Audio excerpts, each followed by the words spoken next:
If you ask anyone to picture ancient Egypt, they will almost certainly picture this exact face. For billions of people, Tutankhamun's burial mask is the defining icon of an entire civilization. This overwhelming fame creates a blinding glare. By locking our eyes on this single glittering artifact, both the public and historians have spent a century hyper-fixated on the same narrow slice of history.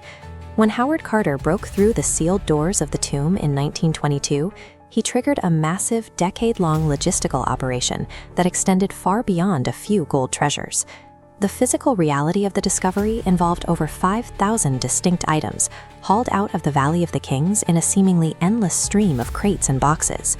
This obsession with the shiniest, most valuable centerpieces effectively erased the vast majority of that 5,000-item record from our collective memory.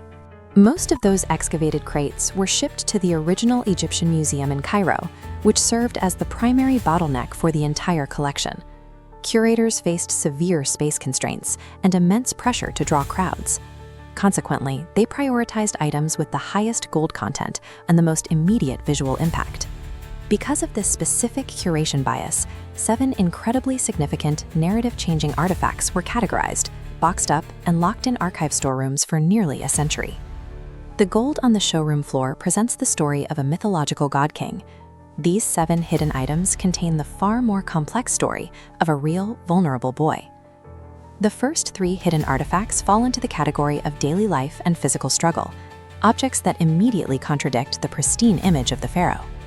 These include walking sticks showing heavy, uneven wear on the tips and specialized corrective footwear. This medical evidence confirms that Tutankhamun suffered from chronic mobility issues and required constant physical support just to stand. This physical reality was buried because it clashed with the idealized, divine iconography that the museum preferred to showcase. Early archaeologists were under pressure to deliver a triumphant, flawless narrative to maintain public interest and funding. A disabled king was seen as a historical weakness, so these personal items were relegated to the archives. By choosing to display the flawless statues while shelving the walking sticks, curators ensured the pharaoh's manufactured divine image remained the only version of history the public encountered for decades.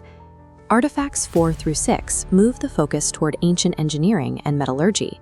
Curators systematically undervalued these items because they were made of wood, leather, and iron rather than precious metals. This gold bias meant complex designs were shelved simply because their raw materials weren't valuable. This diagram isolates the multi-layered construction of those artifacts. They reveal a composite bow engineered from animal horn, imported wood, and sinew, designed to store and release kinetic energy far beyond the standard weapons of the 18th dynasty. Because these items sat unexamined on archive shelves, the academic community lost out on decades of potential material science and engineering research. This obsession with financial value and treasure actively hindered our understanding of ancient Egyptian intellectual and technological prowess.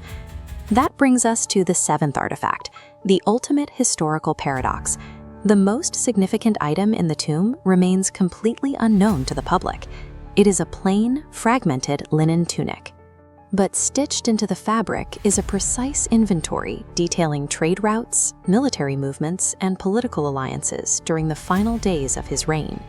Details that provide a direct, unfiltered look at how he actually died.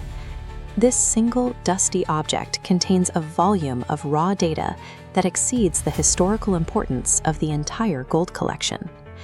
Today, the construction of the new Grand Egyptian Museum has finally forced curators to empty the dusty archives and properly catalog these long-ignored crates. We are seeing a paradigm shift in modern archaeology. We are moving away from treasure hunting and toward a holistic analysis of everyday items that tell a much larger story. We are left with a dual record of the past. The golden mask represents how the ancients wanted to be remembered in death, while the 7 hidden artifacts represent how they actually lived.